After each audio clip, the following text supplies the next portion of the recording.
répondu à notre invitation.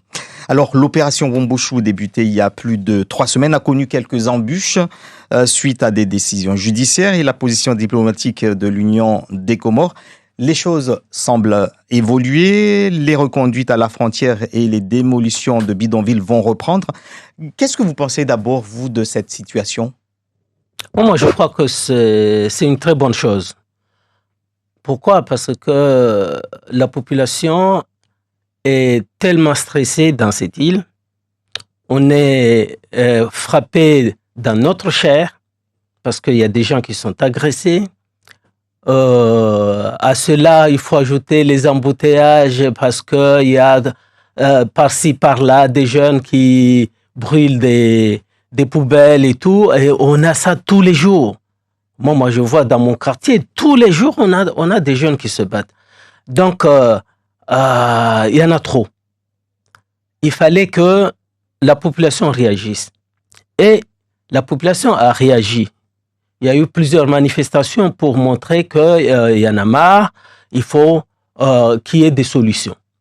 Le gouvernement, surtout le ministère de l'Intérieur, a décidé de mettre en place cette opération coup de poing pour essayer de juguler cette immigration clandestine qui nous apporte pas grand-chose, hein. Au contraire. Parce que tous les pans de notre vie est touché par cette arrivée massive. Vous savez que avant on disait que le Mahorais n'aime pas les étrangers, mais c'est faux. On a toujours été accueillants ici jusqu'au jour où on a commencé à nous agresser. Donc les Mahorais ont dit ça suffit. Donc moi je suis entièrement d'accord et j'accompagne cette mission de Wombushu pour essayer de trouver des solutions. Et vous savez, on est dans un pays de droit. Donc même un ministre ne peut pas faire ce qu'il veut. Il faut qu'il respecte certaines règles. Et tout le monde est amené à respecter certaines règles. Peut-être que certains éléments de cette opération n'étaient pas bien ficelés. Et c'est pourquoi le président du tribunal a arrêté pour vérifier si le ministre a respecté les règles. Mais on voit que comme on est dans un pays de droit, mais ça a été cassé. Ce recours n'est pas allé jusqu'au bout. Aujourd'hui, mais ça continue. Et moi, je pense que c'est une très bonne chose. Mais moi, ce que je voudrais dire à nos compatriotes, aux Mahorais, c'est qu'on ne doit pas faire des choses jusqu'à ce que la situation se retourne contre nous. Mm-hmm. Est-ce qu'on est sur cette voie-là? Alors, moi, j'ai entendu dire au sud, à Manachindri, ce sont des jeunes cagoulés qui allaient chercher les étrangers et les faire sortir. Cagoulés. Mm-hmm. On fait ce que font les autres. D'accord? Mm-hmm. Est-ce que ce n'est pas un danger pour eux, pour que ces actes-là se retournent contre eux, contre nous? Donc, vous appelez à la vigilance? On laisse l'État faire son travail.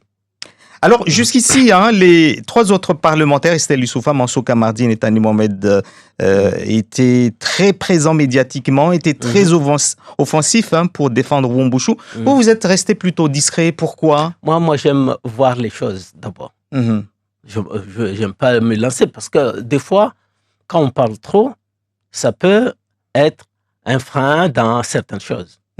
Donc, quand ça a commencé, j'étais là. Et je suis reparti, je suis revenu, donc j'ai participé aux manifestations comme tout le monde. Mais j'ai laissé les jeunes crier. Le MDM aussi en tant que parti, votre parti est resté discret. Est-ce que là aussi c'est dans cette idée de laisser les choses se faire? Non. Moi, j'ai plus de fonction dans le MDM. Donc, je suis un militant de toujours, mais je ne peux pas représenter le MDM. La position du MDM. Voilà. Pour l'après-Wuambushu, Mayotte sera certainement le sujet d'amendements dans certains projets de loi, tels que sur l'immigration par exemple, ou peut-être dans le domaine de l'évolution sociale ou économique. Est-ce que vous en parlez déjà avec les autres parlementaires de l'après-Wuambushu, là où vous pourrez travailler? Non, pour le moment, on attend la loi qui a été annoncée, la loi sur l'immigration, qui a été repoussée. Apparemment, ce sera au mois de juillet. Mais pour le moment, on attend ça pour essayer de faire des amendements et trouver des solutions pour ce qu'on vit. Selon vous, justement, comment on pourrait, à travers ce que l'on a vécu, ce que l'on vit sur Wuambushu, nous orienter vers des types d'amendements qui pourraient servir à Mayotte, sur la loi immigration par exemple? Alors, moi, je pense que c'est l'occasion, parce que vous savez que on est dans un département de droit commun. Donc, à chaque fois, on nous répète ça, que voilà, vous êtes dans le droit commun, on fait comme c'est un département métropolitain. On applique ce qui est appliqué sur tout le territoire. Tout le territoire national. Par contre, on peut faire des adaptations. Ça, on peut le faire. Donc, on attend à ce qu'on voit ce qu'on va nous proposer comme texte, puis après on verra ce qu'on peut mettre dedans. Mais quand on connaît que le département de Mayotte est confronté à l'immigration, les difficultés dans la gestion de l'eau, l'assainissement, les logements insalubres, l'éducation, la santé, l'île connaît des difficultés sociales de manière générale à cause de la démographie, etc. Est-ce qu'on n'a pas déjà une idée, puisque on n'est pas un département tout à fait comme les autres, lorsqu'on a autant de problèmes à résoudre de manière globale? Alors, Henri, Mayotte a beaucoup de problèmes. A toujours eu des problèmes de développement. Depuis quelques années, il y a des efforts qui sont faits par l'État. Essayer de rattraper ce retard. Mais plus on avance, et plus c'est comme quelqu'un qui court, mais qui est retenu.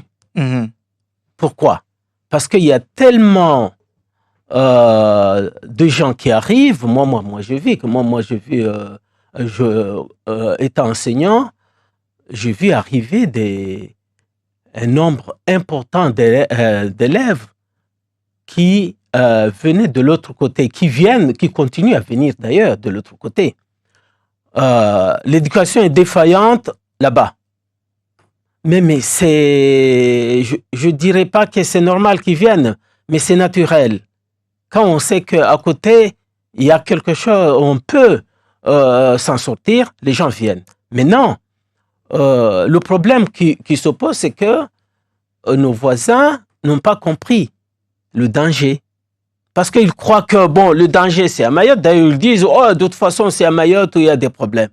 Mais petit à petit, les jeunes qui sont ici, qui font rien, qui sont dans la rue, mais ils rentrent là-bas. Ils peuvent amener tout ce qu'ils ont appris ici dans la rue. Mais aussi, c'est que là-bas, ça se vide. La jeunesse est ici. Mais là-bas, le développement ne se fera jamais. Pourquoi? Parce que la jeunesse vient à Mayotte, espérant aller à métropole, comme les Africains qui viennent des Grands Lacs. Ils espèrent aller là-bas, ils sont bloqués ici. Donc, tout ça fait que, en fait, on n'avance pas. Il y a des efforts qui sont faits, on n'avance pas. On dit il n'y a pas d'eau. C'est pas seulement un problème c'est pas un problème démographique, mais c'est le climat qui change. Il n'y a pas assez de pluie, mais il y a aussi la consommation qui a qui est Augmenter augmente. énormément. Qui augmente, ouais. Mais en même temps, l'impatience des Mahorais est là, et c'est une réalité. Beaucoup de Mahorais aussi quittent Mayotte pour chercher un avenir ou un meilleur ailleurs. Et cela aussi fait qu'il y a beaucoup de frustration à Mayotte, puisque si le département de Mayotte était considéré, avait les mêmes droits que les autres départements, peut-être que cette émigration serait moindre. Oui, serait moindre et c'est un problème pour nous parce qu'il y a deux choses. Il y a les gens qui vont chercher les allocations familiales, c'est normal, parce qu'on doit avoir les mêmes. On ne peut pas être de droit commun et ne pas avoir les mêmes droits que ceux qui sont en métropole. Mais ça, c'est un fait français. Pendant des années, depuis 1946 jusqu'à dans les années 90, nos voisins, nos amis des Outre-mer n'ont jamais eu l'égalité sociale. Nous, on vient d'arriver, on profite des avancées, mais on nous dit toujours, on ne va pas augmenter les allocations familiales parce que ça va faire un appel d'air. Mais le problème, c'est que notre population qui a besoin de plus d'aide sociale vont en métropole. Ils sont en métropole. Aujourd'hui, à métropole, il n'y a pas une commune où il n'y a pas des Mahorais. Il n'y a pas une commune. Ils sont partout. Et le plus grave, c'est quoi? C'est que nos jeunes qu'on a envoyés se former là-bas restent là-bas, alors qu'on a besoin de ces jeunes-là. On a plus d'une vingtaine de médecins en métropole. Justement, ce dossier-là ne doit-il pas être évoqué après Wambushu, justement, sur ces avancées peut-être? Mais ça, c'est pas à Paris. Ah non. À Paris, ils ont besoin aussi de ces médecins. Parce qu'il y a des déserts médicaux là-bas comme ici. Donc, par contre, c'est à nous ici d'aller les chercher, de les inciter à venir s'installer. On a des jeunes qui viennent pour faire des remplacements ici, qui viennent, mais ils ne restent pas. Mais il faut les inciter à rester. Et ça, c'est pas seulement dans le domaine médical, mais dans tous les domaines, que ce soit les ingénieurs, on en a plein là-bas. Mais quand on leur demande, mais pourquoi vous rentrez pas? Non, parce que certains disent ouais, les agressions. Mais nous, on est ici. On vient ici, donc, mais c'est notre pays, on ne peut pas partir comme ça. Oui, mais les écoles, c'est vrai, ils ont raison. Parce que aujourd'hui, dans les classes, on trouve 30 élèves, mais il y a seulement une dizaine de jeunes Mahorais. Mais la majorité, ce sont des jeunes issus de l'immigration qui arrivent et qui, en fait, n'ont jamais suivi une scolarité normale et qui viennent freiner l'évolution ou bien l'enseignement qu'on donne à nos enfants.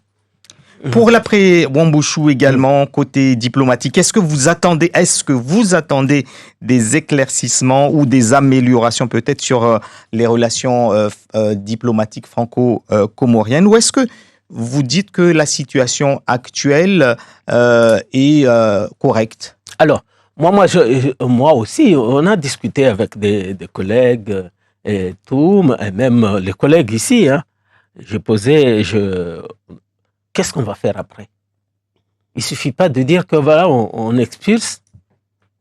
C'est vrai, on doit expulser. Mais nous, qu'est-ce qu'on fait après? C'est ça la question. Il faut qu'on se mette autour d'une table, les élus mahorais ici, tous, pour dire qu'est-ce qu'on va faire après. Il ne suffit pas que l'État envoie des policiers ici, des gendarmes et tout, expulse, et puis après, qu'est-ce qu'on fait? C'est la suite qu'on doit voir. Concernant les Comores, vous savez, il y a une certaine hypocrisie dans cette affaire. Quand ils ont besoin de quelque chose, ils mettent la pression et nous, on nous sert de monnaie d'échange. Que ce soit sur le plan international ou bien sur le plan national. Nos voisins, ils ont besoin de construire quelque chose, ils vont mettre la pression, oui, mais ils vont lâcher du lest. Vous savez qu'ils peuvent arrêter ces gens de prendre des bateaux. Ils l'ont fait pendant le deuxième confinement, mais personne ne pouvait bouger d'une île à l'autre.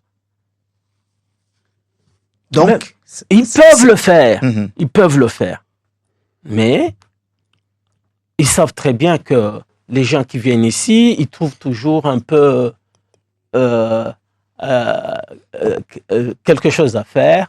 Donc, les choses doivent changer. Et pour vous, déjà, cette réunion entre élus mahorais oui, parce qu'on ne peut pas dire que l'État a expulsé, mais il doit trouver des solutions. Nous aussi, on doit apporter des propositions à l'État. Merci beaucoup, Hassan Abdallah, d'avoir été c'est moi qui l'invité vous de Zapoui. remercie.